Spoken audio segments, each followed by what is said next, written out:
les acteurs politiques, à travers leurs structures, partis, associations, plateformes, se mobilisent en vue de l'échéance majeure que constitue l'élection présidentielle de 2026. Ce rendez-vous démocratique, porteur de grands espoirs pour notre peuple, suscite également des inquiétudes, car bien que représentant l'expression suprême de la souveraineté populaire, cette élection donne souvent lieu à des tensions qui menacent la paix civile, perpétuant ainsi une culture de violence atavique profondément enracinée dans notre histoire politique.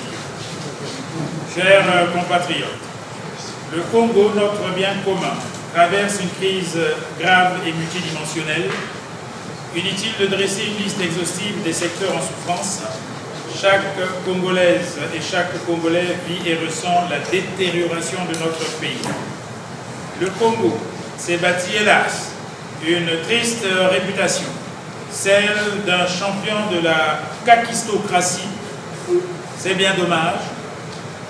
Notre pays ressemble aujourd'hui à un corps mutilé, meurtri par une gouvernance autoritaire et irresponsable, exercée par des dirigeants sans scrupules, déconnectés du peuple et indifférents au sort de notre nation.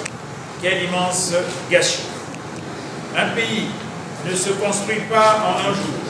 Certes, c'est un processus intergénérationnel qui repose sur l'intelligence, l'engagement et la détermination des filles et fils de ce pays. Nul ne détient le monopole de cette œuvre collective. La construction du pays est une responsabilité partagée par toutes les forces vives de la nation. La République du Congo est une et indivisible, riche de sa diversité, indifférente aux différences de toute nature et fondamentalement attachée à l'égalité de toutes ses composantes. Nous devons être fiers et la préserver avec vigilance, pour ne pas dire jalousie. Aujourd'hui, nous devons affirmer haut et fort: le Congo s'enfonce dans une dangereuse dérive idéologique qu'il faut absolument stopper avant qu'il ne soit trop tard. Dans une démocratie, le président de la République est élu au suffrage universel direct. Il est donc inadmissible de voir ressurgir des titres archaïques et anachroniques tels que patriarche ou timonier national, qui ne servent qu'à nourrir une propagande visant à instaurer une autocratie déguisée. Ces termes évoquent des régimes autoritaires. Le patriarche, à l'image du guide suprême iranien, le timonier national qui rappelle Mao Tse-tung et sa révolution culturelle tragique, responsable de la mort de millions d'intellectuels opposés à la pensée unique. Le Congo n'est pas une théocratie et ne le sera jamais.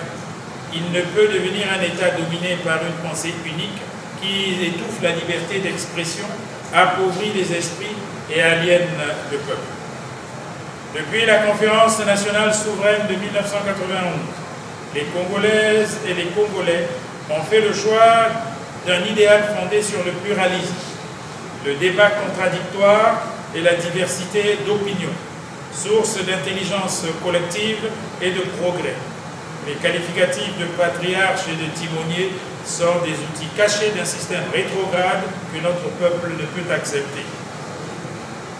Les deux piliers fondamentaux de notre nation doivent être la liberté et la paix.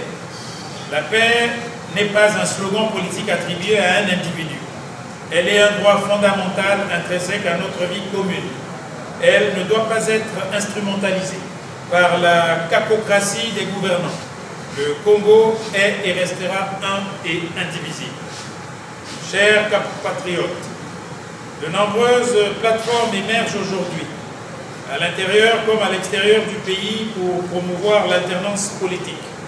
Dans cette dynamique, et en vue de l'élection présidentielle de 2026, nous annonçons solennellement la création prochaine du mouvement Les Forces Nouvelles du Changement, résolument inscrit dans l'opposition. Ce mouvement national reposera sur deux axes fondamentaux. Premier axe, engager un dialogue franc et responsable avec le pouvoir en place sur la gouvernance électorale afin de garantir des élections libres, crédibles et transparentes. Exiger l'élaboration d'un fichier électoral fiable issu d'un recensement administratif spécial authentique. Ouvrir un large débat public dans les médias et au sein de la société sur toutes ces questions essentielles. Deuxième axe, élaborer un programme d'urgence pour le redressement national, désigner un candidat unique à l'élection présidentielle de 2026, présenter des candidats aux élections législatives, sénatoriales, communales et départementales pour 2027. Chers compatriotes, les forces nouvelles du changement se veulent le prolongement des acquis de la Conférence nationale souveraine de 1991, acte fondateur du multipartisme dans notre pays.